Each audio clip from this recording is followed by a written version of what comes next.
Hello, my dear student. Myself Rajnikant Bhatia, and today I am going to teach you for standard 12th Arts English Medium Psychology. Dear student, previously we have discussed about our very important topic that is called the perception, right? What do you mean by the perception? We have learned very well. Perceptions means that the first step that is called sensation. जो चीज को हम sense करते हैं, जिसको समझने का प्रयास करते हैं, that is called sensation. जो चीज हमें पता चलती है, सेंसेशन. उसके बाद आता है पॉइंट अटेंशन. कोई भी चीज, कोई भी प्रकार की इवेंट्स, कोई भी घटना हमारे साथ होती है तो तुरंत हम उसको अटेंटिव हो जाते हैं और उसको समझने का प्रयास करते हैं, और वो चीज जब हमें पता चल जाए तो that is called the perception, right? तो आज हमें ये देखना है, we just have to see the laws of perceptual organization. So before start my lecture, I want to explain you first. What do you mean by the laws of the perceptual organization? Means that what? Perceptual organization के law मतलब क्या है? तो ये ऐसे law है कि जिससे हम कोई भी चीज को अंडरस्टैंड करने की एक प्रोसेस है.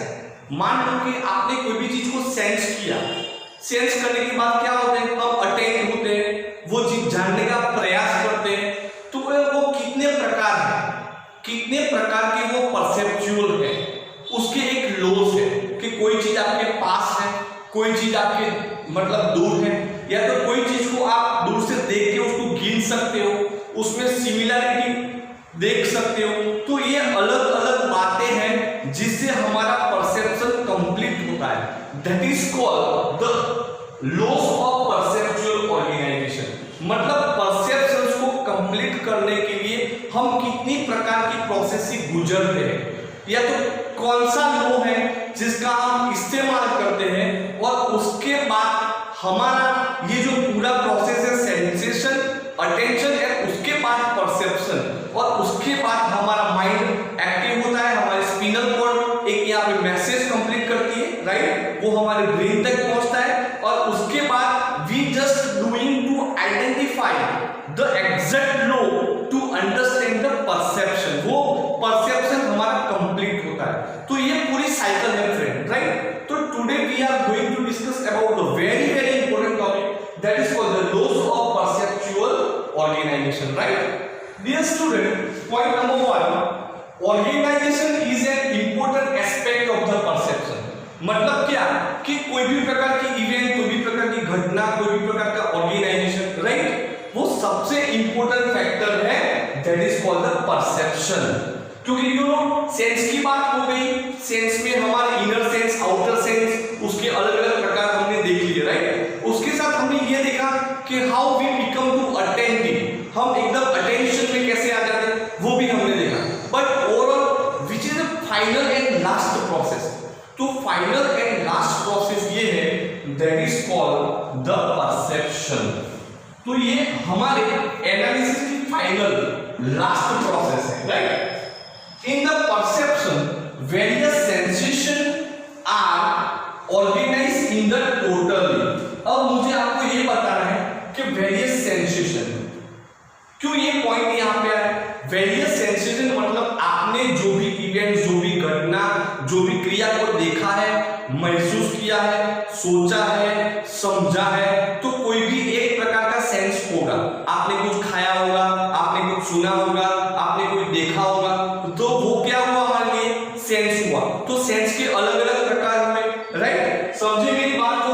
तो ये हुआ सेंसेशन आर ऑर्गेनाइज्ड. तो अलग अलग प्रकार के सेंस एक प्रकार से ऑर्गेनाइज होते हैं टोटली, बट वो टोटली एक हो जाता है, एक, क्योंकि कोई भी घटना एक होती है, इवेंट एक होती है, बहुत सारी इवेंट होती है, but at the same time our brain can receive the single event when we are going to concentrate, when we are going to attention.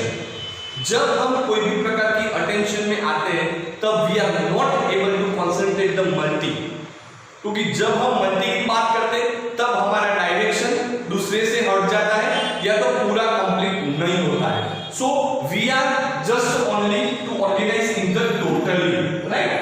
But अब सबसे इंपॉर्टेंट बात है, but we perceive the object और event. मैंने क्या बोला?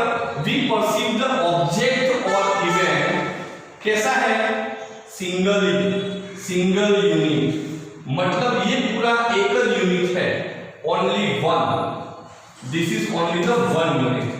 तो when we are going to complete this process that is called sensation, attention and perception, तो वो पूरी प्रोसेस को कंप्लीट करने के लिए what we are doing to complete only unit 1, मतलब हम कोई एक बात के ऊपर पूरा ध्यान रखते हैं, उसको समझते हैं, उसको सेंस करते हैं, उसको अंडरस्टैंड करते हैं और उसके बाद उसके ऊपर हम फाइनल डिसीजन कोई भी लेते हैं या तो उसको एक्टिव मोड में हम हो जाते हैं, राइट। तो this is a mind process, that is called the mental process of human mind.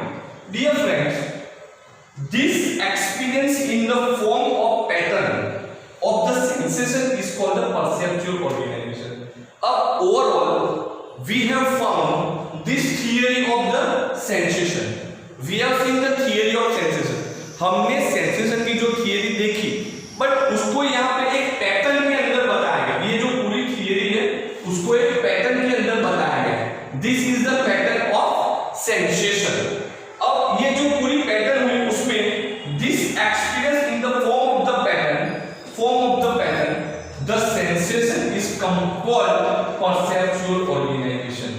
मतलब परसेप्चुअल ऑर्गेनाइजेशन मतलब क्या कि हम अलग अलग फिगर में अलग अलग प्रकार के फॉर्म के अंदर जो हम सेंसेशन को समझते हैं, राइट, वो पूरी pattern that is called the perceptual organisation. मतलब ये सारी जो पैटर्न्स है this is called the perceptual organisation और perceptual laws, right, clear. Dear friends, please come to the point number 1, the group of perception, similarity. Point number 1 that is called the similarity. अब मुझे आपको ये point पे ये समझाना है कि जब हम इस फिगर को देखते हैं तब हमें क्या देखता है, सिमिलरिटी। सिमिलरिटी क्या है, ये x दो सिमिलर है, ये o दो सिमिलर है, राइट। तो ये ऑब्जेक्ट को एक साथ देख सकते हैं, बट इसके सामने ऐसा कुछ हो तो x y ऐसा, उसके अलावा ऐसा, उसके अलावा ऐसा, उसके अलावा कैसा बताऊं मैं आपको, स्टार बताओ, उसके अलावा और कोई फिगर बताओ तो ऐसा बताओ, उसके अलावा आपको ऐसा बताओ, उसके अलावा आपको ऐसा बताओ। तो आप मुझे ये बताओ कि you are able to understand exactly, और कोई भी एक इमेज कोई भी है, एग्जांपल ये हमारा एग्जांपल है, तो कोई भी एक इमेज को आप कैप्चर कर सकते हो, you are able to exactly identify, या तो कोई एक चीज को आप देख सकते हो, नहीं। तो what is called the perceptual organization, what is called the law. तो परसेप्शन का लॉ फ्रेंड्स ये है कि जब कोई भी इमेज सिमिलरिटी में आती है तो तुरंत ही हम उसको जल्दी सेंस करते हैं, तो that is called the law, right. मतलब वो लॉस का यूज करके हम कोई भी चीज को इजीली अंडरस्टैंड करते हैं, और that is the complete process of perception, clear. Next point that is called, next point is that please come to the page number 9, proximity. But before proximity I want to just tell you similarity. This is the point was the similarity. Similarity stimuli are grouped together and compared to the dissimilarity stimuli, and similarity stimuli are the more easily experienced as a group. मतलब उसको identify करना, समझना एकदम easy हो जाता है।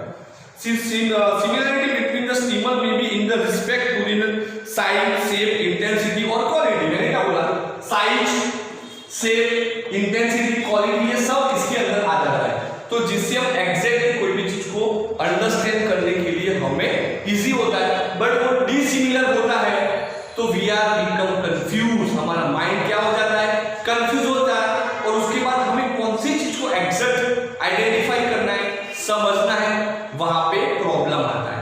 तो वो परसेप्चुअल लॉस के अगेंस्ट है, राइट। मतलब हम उसको कंप्लीट कर सकते हैं, बट कोई एकल यूनिट को कंप्लीट कर सकते हैं, not more than one, clear. Next point that is called proximity.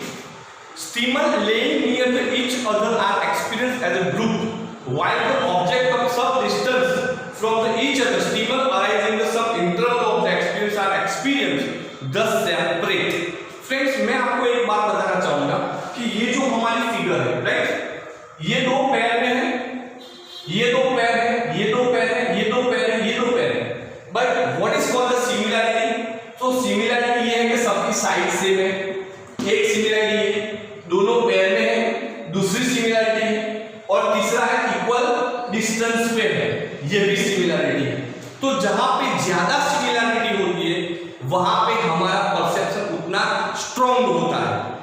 मान लो कि I just want to give you one of the very important example that if you want to explain और understand, और आपको कोई भी चीज किसी को पता ना हो, बट जब तक आपने खुद वो चीज को एग्जैक्टली आइडेंटिफाई नहीं किया है, एग्जैक्टली समझा नहीं है, एग्जैक्टली देखा नहीं है, एग्जैक्टली जाना नहीं है, तब तक you are able to say no, not possible, because there was no similarity.